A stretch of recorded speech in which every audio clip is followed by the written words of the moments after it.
কতক্ষণ এভাবে আটকে রাখবেন? জেলের উপরে আমাদের একটা ব্যারিকেড আছে, ওনারা হাজরা যেতে চেয়েছিলেন, তবে এখন আমরা ওনাদের হাজরা যেতে দিতে পারছি না, সেটা ওনাদের কমিউনিকেট করা হয়েছে। ওনারা যদি নিজেদের মধ্যে কথা বলে এখানে কোনো কর্মসূচি করতে চান বা ওনারা এখানে বসতে চান, তাহলে ওনারা আমাদের কমিউনিকেট করলে আমরা তাহলে সেরকমভাবে আমরা ব্যবস্থা নিতে পারি, কথা বলতে পারি।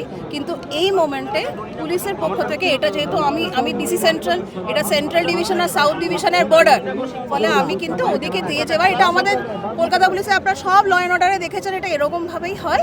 আজকে কোনো ব্যতিক্রমী কোনো নতুন আলাদা অ্যারেঞ্জমেন্ট হয়নি, সবসময় এখানেই কিন্তু দেখবেন লিন্সে জেলের সামনেই কিন্তু যখনই কোনো মিছিল ওদিকে যায় আমরা এখানেই আটকে দিই। তাহলে আজকেও কিন্তু সেম অ্যারেঞ্জমেন্ট, আলাদা করে কিচ্ছু করা হয়নি। আমি জানিয়ে দিলাম আপনাদের যদি মনে হয় আপনারা নিজেদের মধ্যে কথা বলে আবার আমার কাছে আসতে, যে আমি এখানেই আছি, আমি আবার আপনাদের সাথে কথা বলবো। ম্যাডাম, তাহলে ওই ব্যারিকেডটা খোলা হচ্ছে? ওনারা আছেন, ওনারা তো কথা বলছেন, আমরা সবাইকে দেখুন যখন আসে আমরা তাদের সাথে কথা বলে ফেসিলিটেট করার চেষ্টা করি, কিন্তু এটা তো ওদের সিদ্ধান্ত।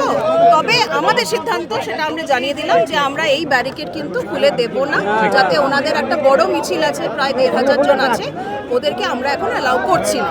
এবার ওনারা কি করতে চাইবেন আমাকে জানালে তারপর ডিসিশন নেব।